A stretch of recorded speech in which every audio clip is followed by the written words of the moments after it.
Everyone, we're going to start today with simple past tense, regular and irregular verbs. Here are the outcomes of our lesson for today.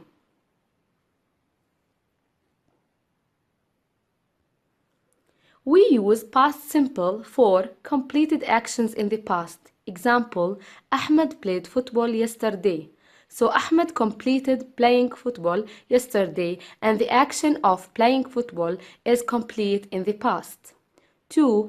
Actions or events that happened one after another. Example, I woke up, brushed my teeth, and ate my breakfast. When we talk about sequence of events in the past, we use past simple tense.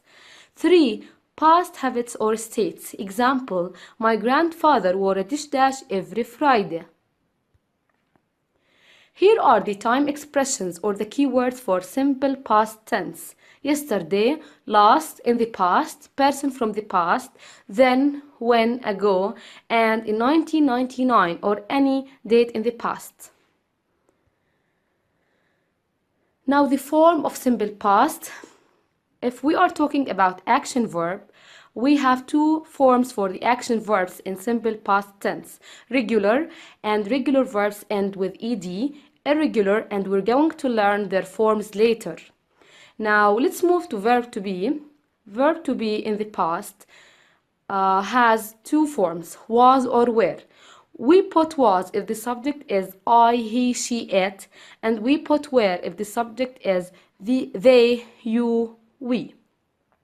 We also use was with singular subjects and we use were with plural subjects. Let's now move to verb to be in the past.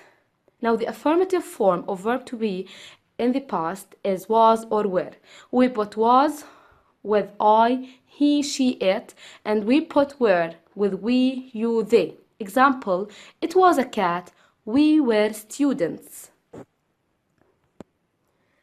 Now the negative form of verb to be in the past is wasn't or weren't. So we put only not with was or were.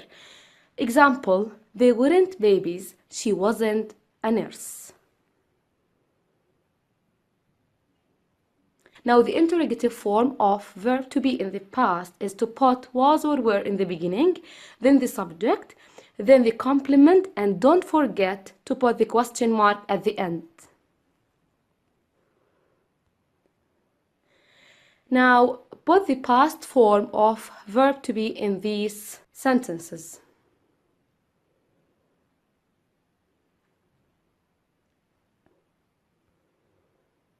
Regular verbs, spelling rules. To form the affirmative past tense of most regular verbs, add ed to the base form of the verb. Example, wash, washed. So, we add ed to the verb, which is wash. If the verb ends in E, add D. Live, lived. So we only added D to live. If the verb ends in a consonant preceded by a vowel, double the final consonant. Stop, stopped. And we double P because it's preceded by O, which is a vowel. If the verb ends in Y preceded by a consonant, omit the Y and add IED like copy, copied.